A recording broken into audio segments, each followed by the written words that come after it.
One of the biggest problems in modern Islam is the idea that you can take from the Qur'an and the Hadith directly. And so I want to clarify that, because that's a huge subject and a lot of misunderstanding come from it. But what I wanted to clarify was the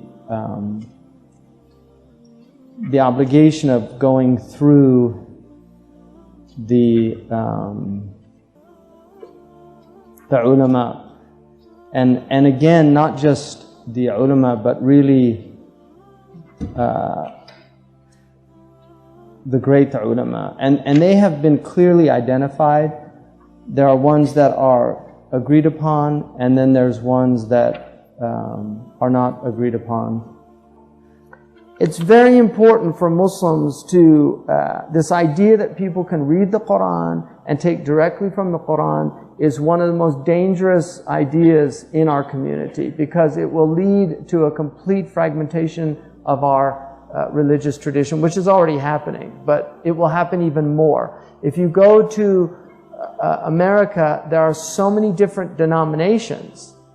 Every street corner in some places in America has a different church, and people go to different houses of worship. Why?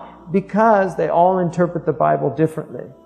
So the Baptists interpret it differently from the Methodists, and the Methodists from the Episcopalians, and the Episcopalians from the Anabaptists, and the Anabaptists from the Pentecostals, and the Pentecostals from the Holy Rollers, and on and on and on. And and then you have the little funny ones where there's a preacher and his family, because he's the only one on the planet that really understands the Bible. I mean, you really literally have churches like that.